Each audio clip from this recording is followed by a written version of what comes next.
Hello बच्चों, आज का हमारा टॉपिक होगा simple pendulum, measuring time using a simple pendulum. ये एक बहुत ही इंटरेस्टिंग टॉपिक है जो कि क्लास 9 में भी है और आगे चल के भी आपको ये टॉपिक क्लास 11 में पढ़ने को मिलेगा। इस वीडियो में हम डिस्कस करेंगे एकदम basic introduction about simple pendulum, जैसे कि सिंपल पेंडुलम है क्या, उसमें जो टर्म्स है जैसे amplitude, frequency, oscillation etcetera etcetera discuss करेंगे और बहुत अच्छे से है क्या सिंपल पेंडुलम ये सीखेंगे। अगले वीडियो में हम जानेंगे कि कैसे हम सिंपल पेंडुलम को इस्तेमाल करके टाइम को मेजर करते हैं या फिर कैसे एक सिंपल पेंडुलम का जो टाइम पीरियड ऑफ ऑसिलेशन है उसको मेजर किया जाता है। तो चलो स्टार्ट करते हैं वीडियो को। इंट्रोडक्शन टू सिंपल पेंडुलम, जैसे कि मैंने बताया ये वीडियो बेसिकली एकदम इंट्रोडक्शन लेवल का होगा जिसमें बेसिक टर्म्स डिस्कस करेंगे, सीखेंगे कि पेंडुलम चीज है क्या। ठीक है। तो क्या होता है, pendulum is a device which measures time. Pendulum, a simple pendulum, a simple pendulum is a device which measures time. Simple pendulum से हम क्या मेजर करते हैं, ये क्या डिवाइस है, ये टाइम मेजर करने वाला एक डिवाइस है जिससे कि टाइम को मेजर किया जाता है। आजकल हालांकि पेंडुलम क्लॉक उतना दिखने को नहीं मिलता है, पर पहले बहुत ज़्यादा यही पेंडुलम क्लॉक बहुत ज़्यादा यूज़ में हुआ करता था। आज से लगभग 30, 40 या 50 साल पहले बहुत ही ज़्यादा देखने को मिलता था ऑफिसेस में, घर में या फिर बहुत जगह पे पेंडुलम क्लॉक। ठीक है, जो कि टाइम मेजर करने के लिए बेसिकली जो इंस्ट्रूमेंट है वो है। ठीक है, अभी हम देखेंगे कि एक सिंपल पेंडुलम होता क्या है। पहले हम उसका डेफिनेशन लिखेंगे, फिर हम जानेंगे कि सिंपल पेंडुलम में क्या क्या चीज है। ठीक है, पेंडुलम यानी झूला। आपने घरों में या फिर पार्क में या फिर गार्डन्स में एक चीज़ देखा होगा, झूला, जिसमें आप शायद झूले भी होंगे। भाई बहुत मज़ा आता है, और साथ में कोई झुलाने वाला या झुलाने वाली हो तो उसका तो अलग ही मज़ा होता है। ऐसा होता है ना बाग में ऐसा एक प्लेटफॉर्म होता है और 4 ऐसे लगा हुआ रहता है उसके साथ झुलाने वाला, हाँ, और इसमें बैठ के झूला जाता है ऐसे टुई टुई टुई टुई करके, बहुत मज़ा आता है। और साथ में पीछे से कोई धक्का दे झुलाने वाला या झुलाने वाली तो उसका तो अलग ही मज़ा। तो ये है एक सिंपल पेंडुलम जैसा एक एग्जांपल, जैसे जो हमको डे टू डे लाइफ में देखने को मिलता है। तो अभी हम डेफिनेशन लिखेंगे सिंपल पेंडुलम का। Simple pendulum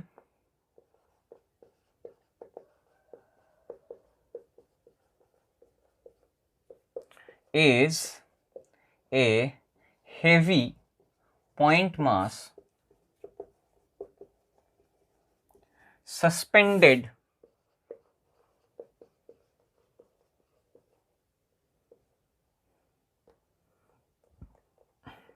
from a rigid support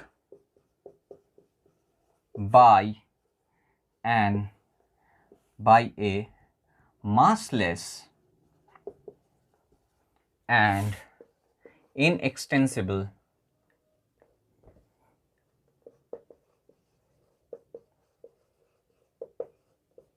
string। देखो यह है हमारा बेसिक डेफिनेशन सिंपल पेंडुलम का, राइट। तो इसको हम स्टडी करके पेंडुलम के बारे में सीखेंगे। क्या है एक simple pendulum? A simple pendulum is a heavy point mass. एक हेवी पॉइंट मास है।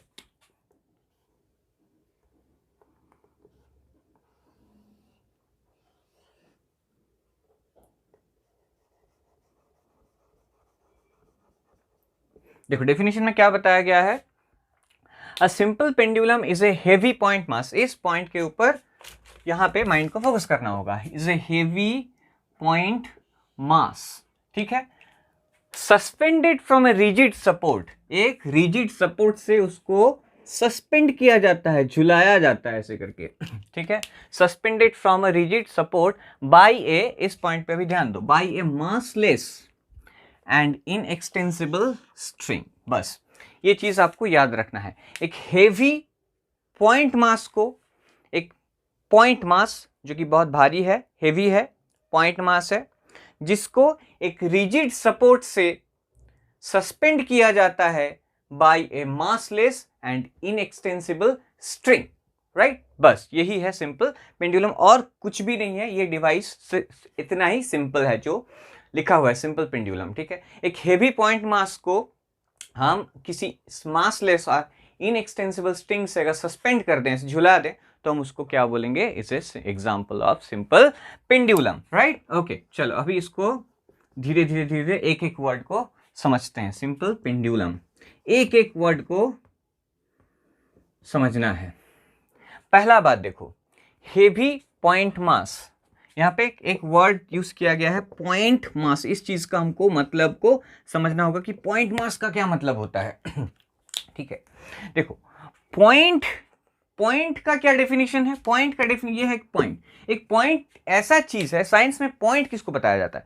पॉइंट एक ऐसा चीज है जिसका ना तो कोई लेंथ है, ना कोई ब्रेथ है, ना कोई हाइट है। सोचो ऐसा कोई चीज हो सकता है जिसका कोई ना तो लेंथ है, भाई लेंथ नहीं है, ब्रेथ भी नहीं है, हाइट भी नहीं है, तो वो एग्जिस्ट ही नहीं करेगा। पर ये कॉन्सेप्ट के लेवल पे है। पॉइंट यानी जिसका लेंथ, ब्रेथ, हाइट कुछ भी नहीं है, ऐसा कोई चीज दुनिया में पॉसिबल नहीं है। पर थियोरेटिकल लेवल पे, हम कॉन्सेप्ट के लेवल पे इस चीज का कॉन्सेप्ट बनाते हैं। पॉइंट यानी एक ऐसा चीज जो कि बहुत ज्यादा छोटा है। कितना? बहुत ज्यादा छोटा। कितना छोटा? बहुत ज्यादा, ठीक। बहुत छोटा चीज को हम क्या बोल सकते हैं? पॉइंट बोल सकते हैं। हालांकि वो डेफिनेशन के मुताबिक पॉइंट नाम का कोई चीज हो नहीं सकता है। तो यहाँ पे कहने का मतलब है कि एक ऐसा चीज, भारी चीज जो कि बहुत छोटा है। भारी है, बहुत छोटा है। क्या? भारी, बहुत छोटा। दो वर्ड याद रखना, दो वर्ड, भारी एंड बहुत छोटा। छोटू, आपके जैसा। भारी एंड बहुत छोटा, इसको हम बोल सकते हैं पॉइंट मास बोल सकते हैं, ठीक है। एक बहुत ही भारी चीज जो कि बहुत ही छोटा है, उसको हम एक रिजिड सपोर्ट से झुलाएंगे। क्या सपोर्ट? रिजिड सपोर्ट, जो कि रिजिड यानी बहुत सख्त। रिजिड सपोर्ट यानी सख्त, याद रखो, सख्त, बहुत शक्ति है उसमें, ठीक है। वो वैसे तोड़ मड़ोड़ नहीं सकते उसको। तो रिजिड सपोर्ट, जैसे सीलिंग से झुला दिया, ठीक ना, कोई ऐसे रॉड से झुला दिया, तो वो रिजिड सपोर्ट कहलाएगा। एक भारी और छोटा चीज को अगर हम एक रिजिड सपोर्ट से सस्पेंड करें, एक स्ट्रिंग के सहारे, ये स्ट्रिंग है, यहां पे देखो, by a massless and inextensible string. अभी इस चीज को समझेंगे। यहां पे क्या बताया गया है? मासलेस एंड इनएक्सटेंसिबल वर्ड का क्या मतलब है? तो ये दो वर्ड तो समझ लिया कि पॉइंट मास क्या है। अभी हम दूसरा मीनिंग समझेंगे। यहाँ पे जो वर्ड यहाँ पे यूज किया गया है, कि मासलेस वर्ड यूज किया गया है और इनएक्सटेंसिबल वर्ड यूज किया गया है। तो मासलेस का क्या मतलब हुआ? मासलेस एंड इनएक्सटेंसिबल, अभी समझेंगे इसका। इनएक्सटेंसिबल, देखो ये दो वर्ड का मतलब समझो। एक ऐसा स्ट्रिंग हमको लेना है जिसका मास नहीं है। मासलेस यानी जिसका कोई मास नहीं है। सोचो, ऐसा कभी हो सकता है कि किसी चीज का मास ही ना हो?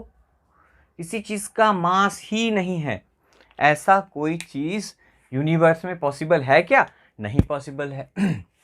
ऐसा कोई चीज हो ही नहीं सकता है जिसका मास नहीं है। मासलेस यानी मास नहीं है। पर फिर भी यहां पे क्यों बताया गया है?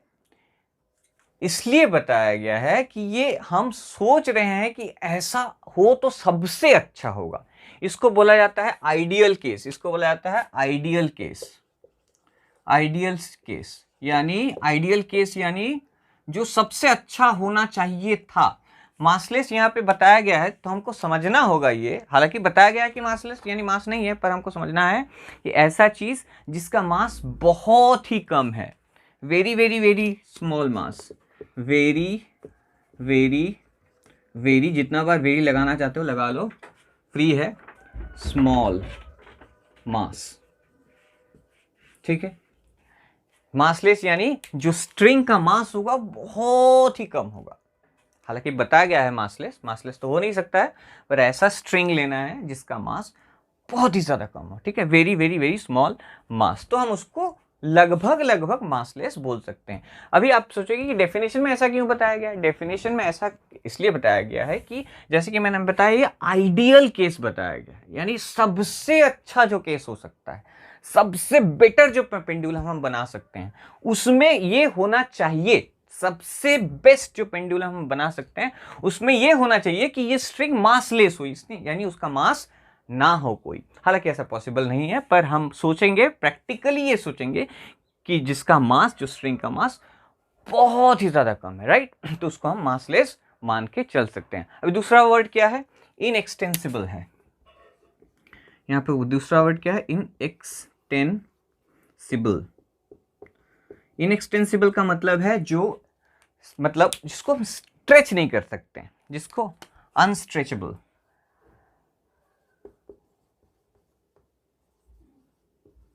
जो अनस्ट्रेचेबल है।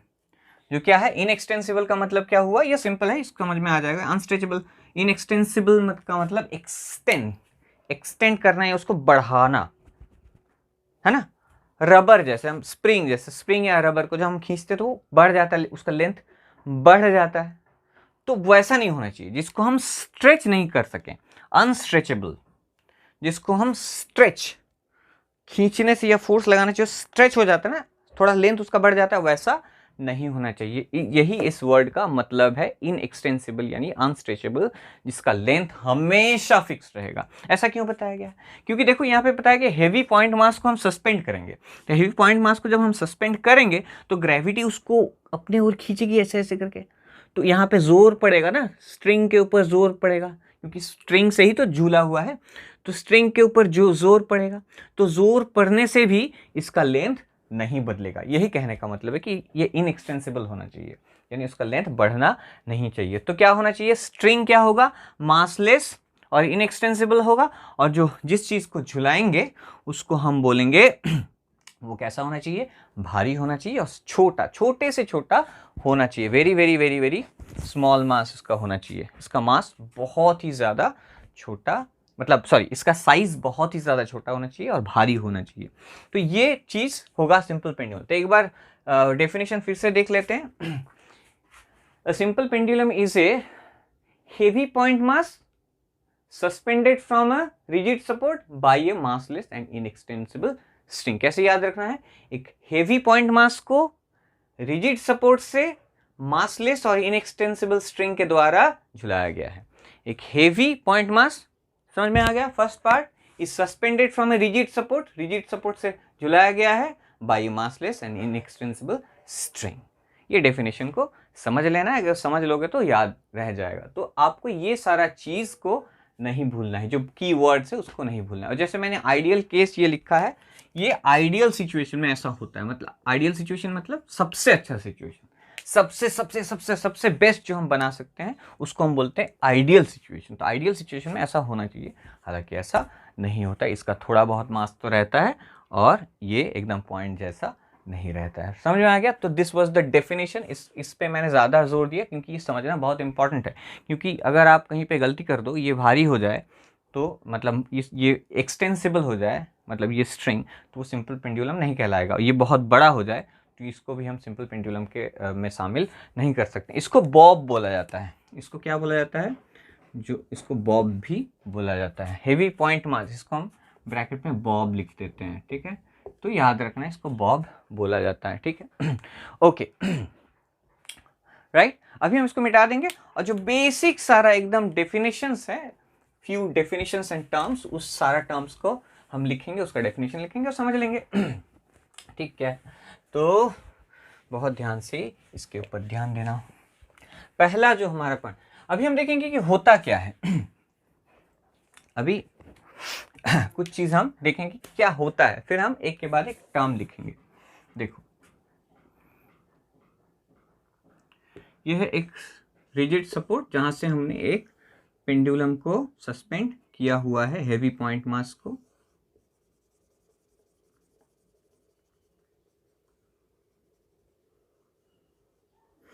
पूरा डिस्क्रिप्शन बता दिया है मैंने कि है क्या चीज, मासलेस इनएक्सटेंसिबल स्ट्रिंग। उससे हमने एक पॉइंट मास को सस्पेंड किया है। अभी होता क्या है, करते क्या है, ठीक है।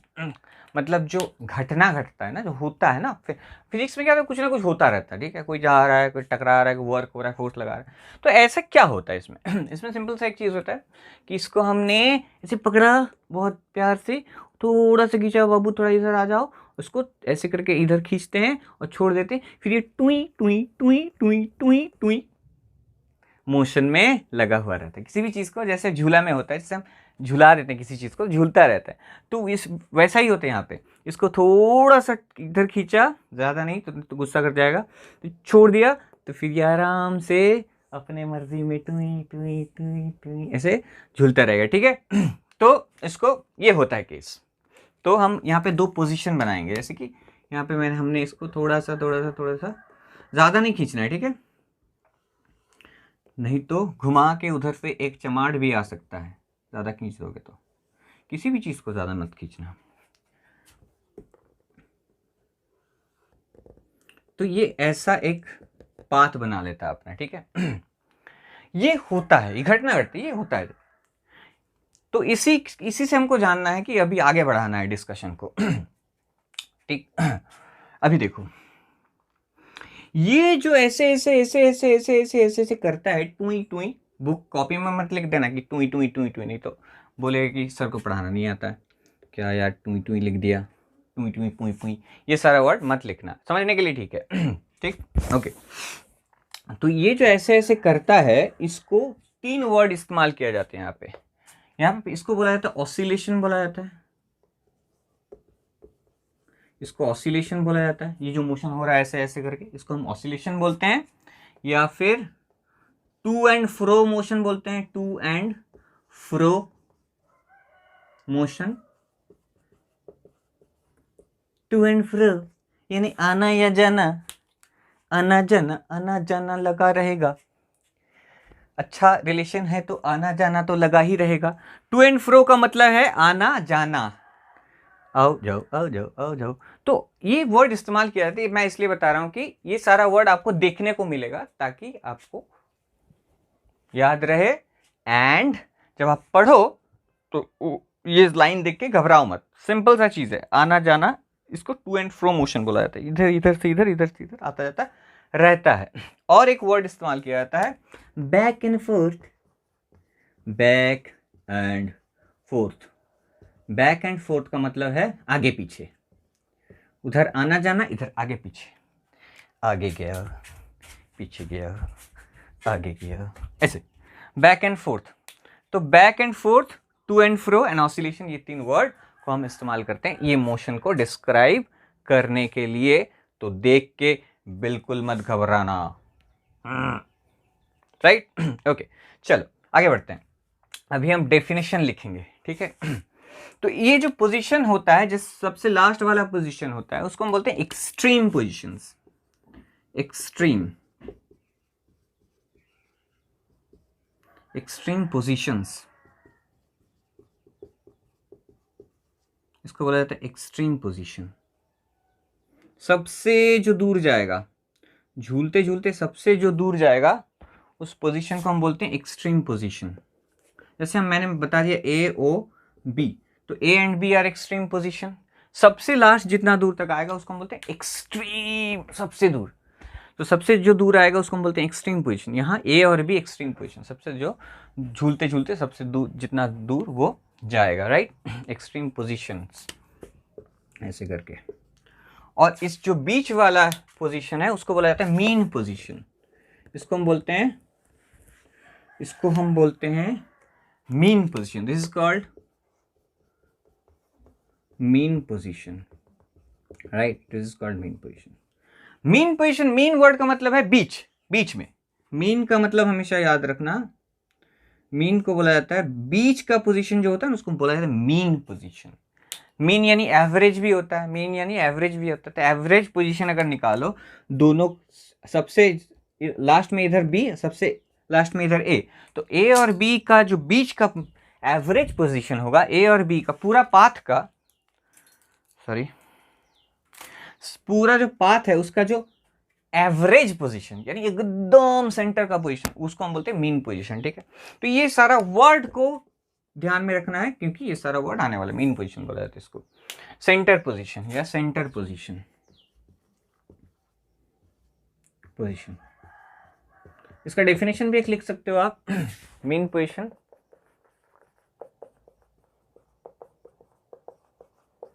The position where the pendulum rests when it is not oscillating is called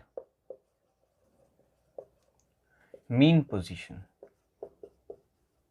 देखो मैंने क्या लिखा है, पेंडुलम जब रेस्ट करता है ऐसे करके रेस्ट करता है, अभी तो कोई काम नहीं है, अभी तो ऑसिलेशन करना है, आगे पीछे नहीं जाना है, तो यहाँ पे रेस्ट करो बीच में, तो उसको बोला जाता है mean position.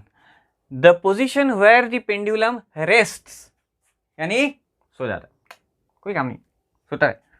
Pendulum rest when it is not oscillating, जब वो ऑसिलेट नहीं करता है तो कहीं पे तो जाके रुकेगा ना, खाली ऑसिलेट करता रहेगा सारा दिन, कोई काम धाम नहीं है उसको, तो उस पोजीशन को हम बोलेंगे मीन पोजीशन। ठीक है, राइट, तो मीन पोजीशन को याद रखना। ओके, धीरे धीरे आगे एक एक करके सारा डेफिनेशन को हम समझेंगे और लिखेंगे। अच्छा, अभी हम लिखेंगे एम्पलीट्यूड। एम्पलीट्यूड क्या है, देखो जब वो ऑसिलेट करता है तो सबसे मीन पोजीशन से जो सबसे दूर जाता है, जो डिस्प्लेसमेंट होता है मीन पोजीशन से सबसे दूर का जो डिस्प्लेसमेंट होता है, मीन पोजीशन से सबसे ज्यादा दूर जब वो जाता है, तब सबसे जितना डिस्टेंस वो ट्रेवल करता है, मैक्सिमम जो डिस्टेंस ट्रेवल करता है, उसको बोला जाता है एम्पलीट्यूड। तो यहां से सबसे दूर कहां गया, बी तक, और यहां से सबसे दूर कहां गया, ए तक, तो हम बोलेंगे ओ बी या फिर ओ ए को बोलेंगे एम्पलीट्यूड, इसको हम बोलेंगे एम्पलीट्यूड, एम्पलीट्यूड बोलेंगे। The maximum displacement from the mean position, mean position से सबसे ज्यादा जो दूर गया, सबसे लास्ट, तो the maximum displacement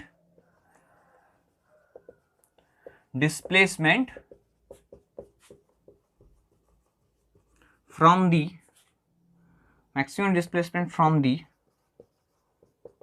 mean position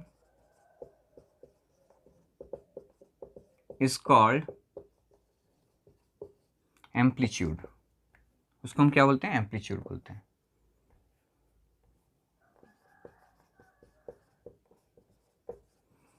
mean position से सबसे ज्यादा जो दूर जाता है उसको हम बोलते हैं एम्पलीट्यूड, राइट, ओके। या फिर इसको आप ऐसे भी लिख सकते हो, डिस्टेंस बिटवीन, या फिर हम लिख सकते हैं distance between the mean position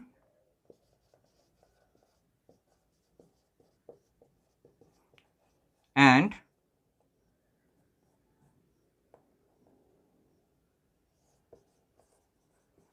any extreme position।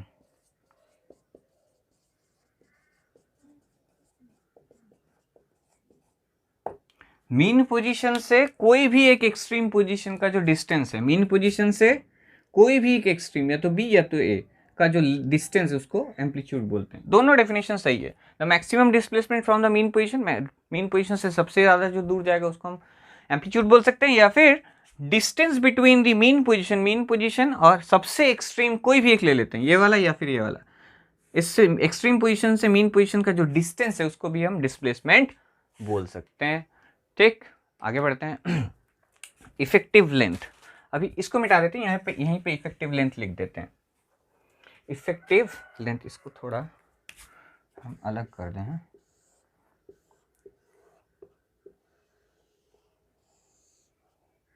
Okay, तो इफेक्टिव लेंथ क्या होगा, और एक वर्ड आता है इफेक्टिव लेंथ।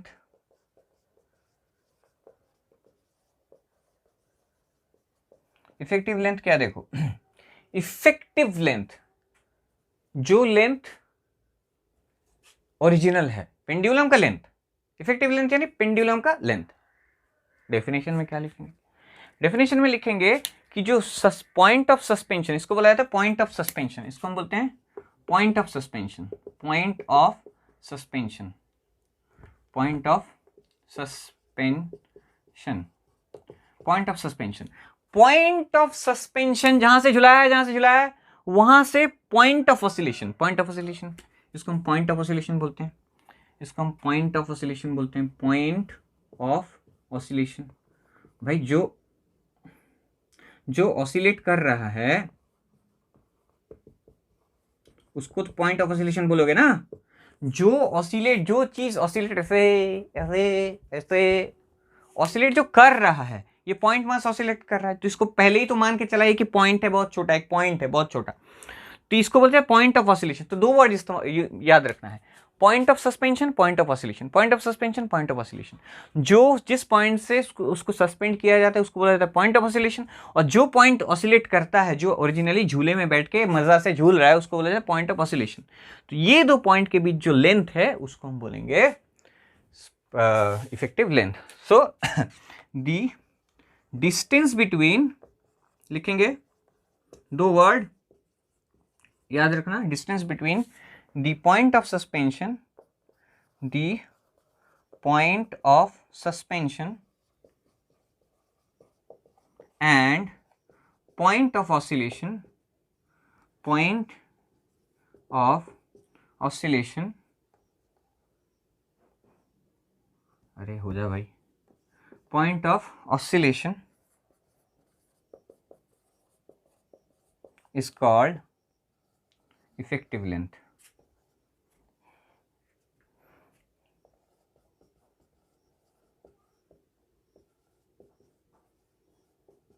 देखो सिंपल, लिख दिया। पॉइंट ऑफ ऑसिलेशन से पॉइंट ऑफ सस्पेंशन के बीच जो लेंथ है उसी को हम बोलेंगे effective length. The length, the distance between the point of suspension and point of oscillation is called effective length. यहाँ पे थोड़ा सा इसको चेंज करना होगा, ठीक है।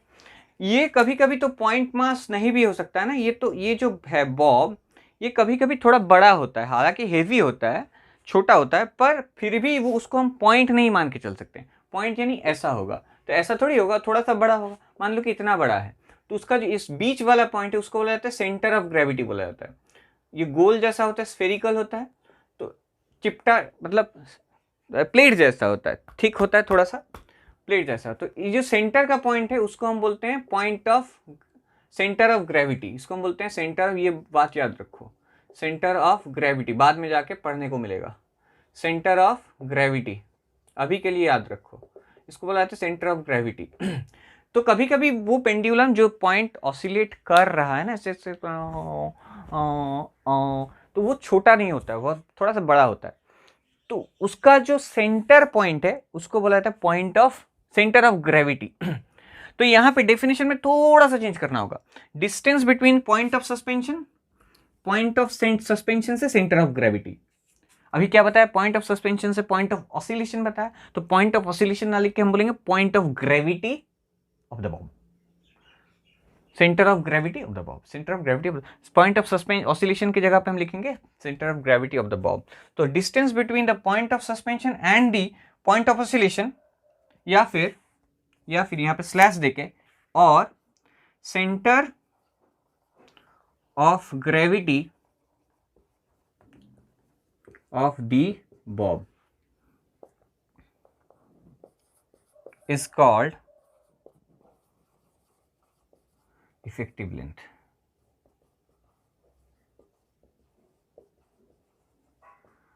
थोड़ा सा यहाँ पे मॉडिफाई इसको करना होगा, स्लैश दिया है यानी दोनों में से कोई भी एक आप लिख सकते हो, या फिर पॉइंट ऑफ सस्पेंशन से पॉइंट ऑफ ऑसिलेशन लिखो, या फिर पॉइंट ऑफ सस्पेंशन से centre of gravity of the Bob, दोनों के बीच जो लेंथ होगा उसको हम बोलेंगे इफेक्टिव लेंथ। ठीक है, तो ये भी डेफिनेशन हो गया। अभी हम मिटाएंगे क्योंकि जगह नहीं है, जो दूसरा बोर्ड लाना होगा। ओके, इसको मिटा देते हैं और अगला डेफिनेशन लिख लेते हैं। लिखेंगे one complete oscillation.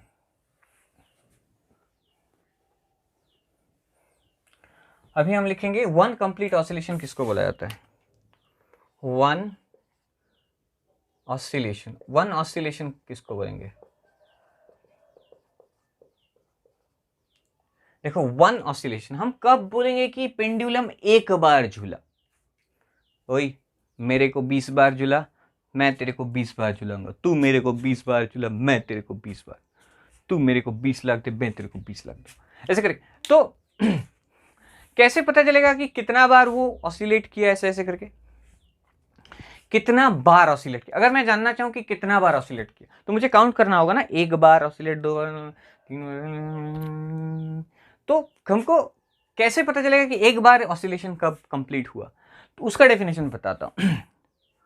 One complete oscillation, कोई भी एक्सट्रीम पोजीशन पे खड़ा हो जाओ आप, उसको सोचो, यहां पे, यहां से स्टार्ट करो, किसी भी एक्सट्रीम पोजीशन से स्टार्ट करके वापस वहीं पे आने तक, बहुत सिंपल है, बहुत सिंपल है, घबराना मत। किसी भी एक्सट्रीम पोजीशन से स्टार्ट करके वापस उसी पोजीशन तक जब आएगा, तो जो मोशन बनेगा उसको हम वन कंप्लीट ऑसिलेशन बोलेंगे। यहां से स्टार्ट किया, गया, छोड़ दिया, चल जा, अभी फिर वापस आया, वन कंप्लीट ऑसिलेशन, फिर छोड़ दिया, गया, फिर वापस आया, टू कंप्लीट ऑसिलेशन, छोड़ दिया, गया, फिर वापस आया, फिर वन कंप्लीट ऑसिलेशन, राइट। तो किसी भी एक्सट्रीम पोजीशन से स्टार्ट करके वापस वहीं पे, बस the motion starting from any extreme position and back to the same position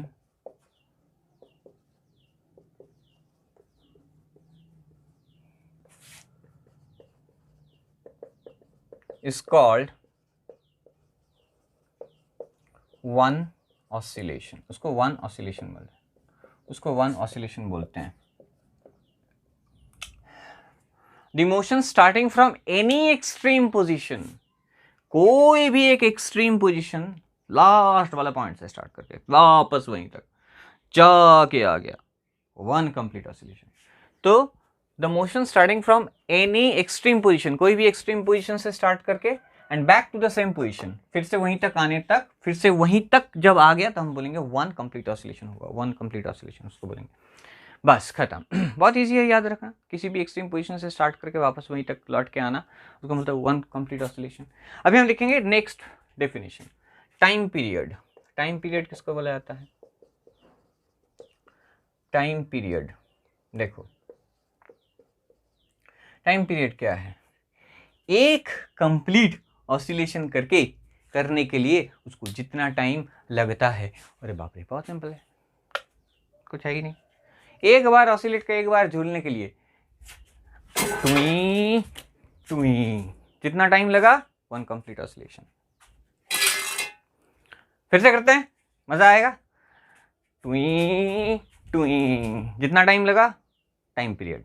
one complete oscillation, one complete oscillation के लिए जितना टाइम, उसको हम टाइम पीरियड बोलते हैं। वन कंप्लीट ऑसिलेशन करने के लिए जितना टाइम मिलता है उसको हम टाइम पीरियड बोलते हैं। Time period, one complete oscillation करने के लिए जो टाइम। फिर से करते हैं, मजा आता है। जितना टाइम लगा उसको टाइम पीरियड। क्या किया? वन कंप्लीट ऑसिलेशन, जो टाइम लगा टाइम पीरियड। बस time taken to complete one oscillation is called time taken to complete one oscillation is called time period।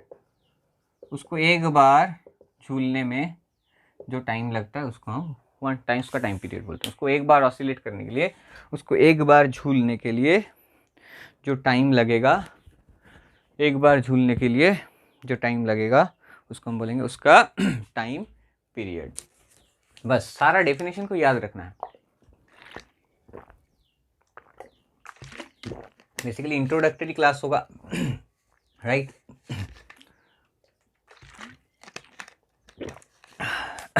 अभी हम लास्ट डेफिनेशन लिखेंगे, फ्रीक्वेंसी। यही डेफिनेशन लास्ट है। फिर हम टाइम पीरियड और फ्रीक्वेंसी के बीच जो रिलेशन है उसको निकालेंगे, फिर छोड़ देंगे, क्लास को ख़त्म करेंगे। अभी फ्रीक्वेंसी लिखेंगे। फ्रीक्वेंसी का क्या मतलब होता है, मिटा देते हैं इसको। Frequency, okay, sorry. अच्छा, टाइम पीरियड को कैपिटल टी से डिनोट किया जाता है, ठीक है। इसको कैपिटल टी लिखा जाता है, याद रखना, इसको डिनोट किया जाता है कैपिटल टी से। तो सेकेंड्स में आएगा फ्रीक्वेंसी। फ्रीक्वेंसी देखो, फ्रीक्वेंसी और कुछ भी नहीं है, सिंपल। एक सेकंड में कितना बार झूला,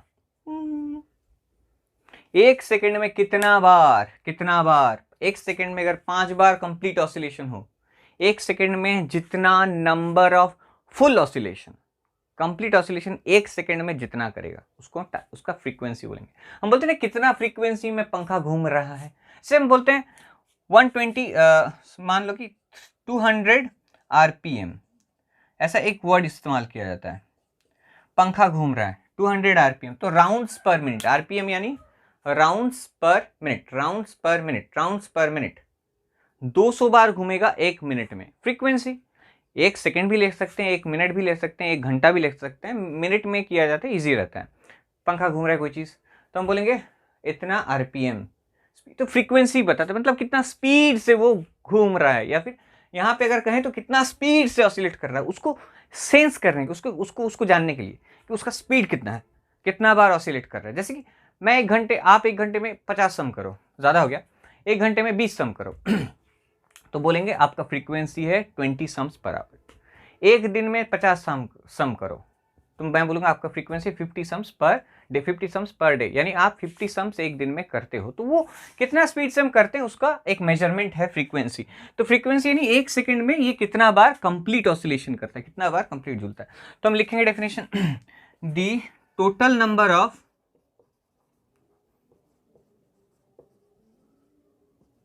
oscillations completed in 1 second is called frequency। इसको हम फ्रीक्वेंसी बोलते हैं, उसको एफ से डिनोट किया जाता है, एक सेकंड में कितना बार कंप्लीट ऑसिलेशन किया। मान लो एक सेकंड में ये यहाँ से गया आया, गया आया, गया आया, 3 बार हुआ, 4 बार, 5 बार, एक सेकंड में 5 बार, टू टू टू टू टू टू टू, बहुत ज़्यादा जल्दी जल्दी करना होगा उतना जल्दी करने मत जाना, नहीं तो ऑसिलेट करने जाओगे पहुंच जाओगे हॉस्पिटल, ठीक है। तो ऐसा नहीं करना है। तो एक सेकंड में अगर 5 बार ऑसिलेट करे तो हम बोलेंगे फ्रीक्वेंसी इज 5, बस 5, ठीक है। और कभी कभी हर्ट्ज ऑसिलेशन फ्रीक्वेंसी का कभी कभी हर्ट्ज भी लिखा जाता है, तो यहाँ पे लिखा जा सकता है, ठीक है, HZ हर्ट्ज बोला जाता है उसको। तो ये है फ्रीक्वेंसी, एक सेकंड में टोटल नंबर ऑफ ऑसिलेशंस, कितना बार ऑसिलेट किया। तो यहाँ पे जाके हमारा पूरा सारा जो डेफिनेशंस है, जितना सारा डेफिनेशन हो सकता है वो मैंने कवर करवा दिया है, डिस्कस कर दिया है, ठीक है। अभी हम एक सिंपल सा काम करेंगे, फ्रीक्वेंसी और टाइम पीरियड के बीच एक रिलेशन निकालेंगे और फिर वीडियो को क्लोज करेंगे। क्या अभी सिंपल सा काम है हमारा, एक relation between time period and frequency, फिर हमारा वीडियो हो जाएगा खत्म। बहुत दुख हो रहा है मुझे, वीडियो खत्म हो गया।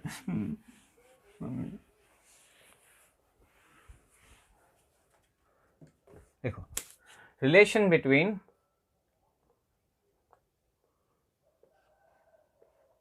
एक बढ़िया सा सिंबल लगा देते हैं, relation between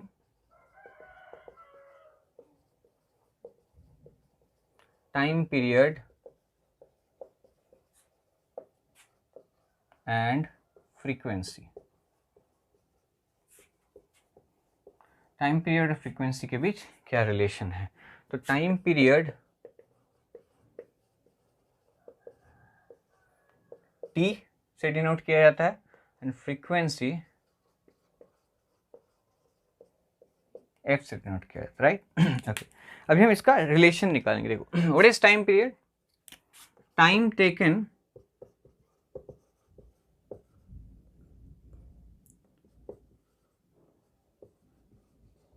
to complete one oscillation, इसको क्या बोला जाता है? टी, यानी टी सेकेंड लगता है उसको एक कंप्लीट ऑसिलेशन करने के लिए।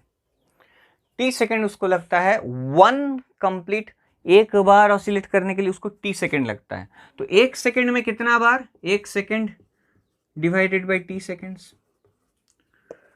एक सेकेंड में कितना बार करेगा? एक बार ऑसिलेट करने के लिए टी सेकेंड लगता है, तो एक सेकेंड में कितना बार करेगा? एक सेकेंड डिवाइडेड बाई टी। अगर मैं बोलूं मुझे एक सम करने के लिए 2 मिनट लगता है, तो 1 घंटा में मैं कितना करूंगा? 60 मिनट डिवाइडेड बाई 2 नहीं करूंगा, 60 मिनट डिवाइडेड बाई 2 करूंगा। मुझे एक सम करने के लिए 2 मिनट लगता है। अच्छा छोड़ो, एक बार झूलने के लिए मुझे 0.1 सेकेंड लगता है। एक सेकेंड में मैं कितना बार झूलूंगा? एक सेकेंड में जितना बार 0.1 सेकेंड आएगा, एक सेकेंड में जितना बार 0.1 सेकेंड आएगा, एक बार झूलने के लिए 0.1 सेकेंड लगता है। तो एक सेकेंड में मैं कितना बार झूलूंगा? एक सेकेंड के अंदर जितना बार 0.1 होगा तो डिवाइड करना होगा 1 सेकेंड को। तो एक सेकेंड में कितना बार झूलेगा? एक second divided by T second. तो इसको हम एफ लिख देंगे। तो यहाँ सेकेंड सेकेंड मिटा देंगे, बस 1/t, ये रिलेशन आ गया। ठीक, ऐसे ला सकते हो। और एक उपाय है इसको लाने का, और एक उपाय है लाने का।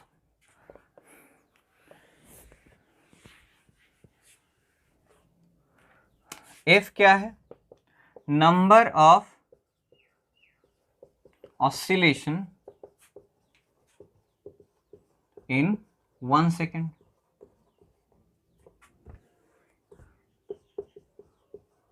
एक सेकेंड में कितना बार ऑसिलेट हुआ? F number of oscillation. F number of oscillation complete किया उसने एक सेकेंड में। F number of oscillation complete किया एक सेकेंड में, तो एक बार करने के लिए उसको कितना लगेगा? Therefore time taken to complete 1 oscillation,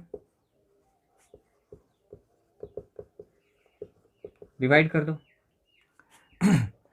F bar झूलता है एक सेकेंड में, तो एक बार झूलने के लिए कितना टाइम लगेगा? एक सेकेंड डिवाइडेड बाई एफ, एक सेकेंड डिवाइडेड बाई एफ, इसको टी बोला जाता है। तो सेकेंड मिटा देंगे, सेकेंड को हम मिटा देंगे, तो F T equal to 1/f, वापस घूम के वही आ गया। एकदम सिंपल। मान लो कि एफ इक्वल टू 5 है, तो यानी एक सेकंड में 5 बार झूलता है, एक सेकंड में 5 बार झूला, ऐसे ऐसे ऐसे ऐसे। तो एक बार झूलने के लिए उसको कितना टाइम लगेगा? एक सेकंड डिवाइडेड बाई 5, तो T equal to time period, यानी एक बार झूलने के लिए जो टाइम लगता है उसी को टाइम पीरियड बोला जाता है। तो time period equal to 1 second by 5, तो 1 सेकंड बाई एफ लिख देंगे यहाँ पे। तो ये हो गया रिलेशन हमारा, बहुत सिंपल सा रिलेशन है।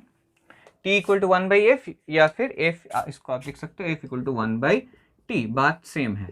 ठीक, ओके, तो ये हो गया। तो बस यही है, आप इससे 2-3 सम करो, प्रैक्टिस बहुत सिंपल सा है, कराने का ज़रूरत भी नहीं है, सिंपल डिवीजन है। तो अगर आप 1-2 सम कर लेंगे तो उसको ऑटोमेटिक आपको याद रह जाएगा। मैं बोलूँगा कि आप ड्राइंग बना के, जैसे मैंने बनाया था, ड्राइंग बना के सारा चीज़ ड्राइंग के ऊपर सारा चीज़ लिख के कि इसको क्या बोला जाता है, जैसे इसको सपोर्ट बोला जाता है, इसको point of suspension, point of oscillation बोला जाता है, इसको एक्सट्रीम पोजीशन बोला जाता है, इसको एम्पलीट्यूड बोला जाता है, इसको स्ट्रिंग बोला जाता है जो कि इनएक्सटेंसिबल या फिर मासलेस है। ये सारा चीज़ जैसे मैंने लिखा था वैसे ड्रॉ करके, इमेजिन करके देखना होगा। जैसे फिल्म देखते हैं ना, आंखों के सामने चलता रहता है फिल्म, वैसे पेंडुलम का फिल्म भी, आज पेंडुलम का फिल्म, आज कौन सा मूवी देखना है? पेंडुलम का मूवी देखना है, तो पेंडुलम अपने आप मूवी बनाना है उस कॉपी में।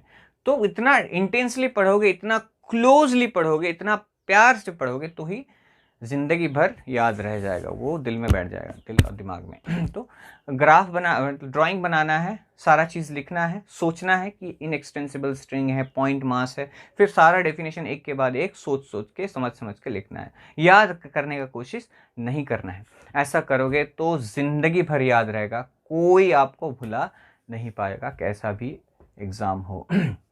तो आज के वीडियो में इतना ही, हम मिलते हैं अगले वीडियो में। अगले वीडियो में मैं समझाऊंगा कैसे हम किसी भी सिंपल पेंडुलम का टाइम पीरियड को कैसे हम मेजर करते हैं। एक सिंपल पेंडुलम होगा, उसका टाइम पीरियड क्या होगा वो हम मेजर करेंगे, और टाइम पीरियड के साथ बाकी जो क्वांटिटीज़ है, इफेक्टिव लेंथ, ग्रेविटी, इसका क्या रिलेशन है वो हम सीखेंगे अगले वीडियो में। तब तक के लिए ये वीडियो बहुत अच्छा से देखो, बहुत अच्छे से प्रैक्टिस करो, डेफिनेशन लिखो, डायग्राम बनाओ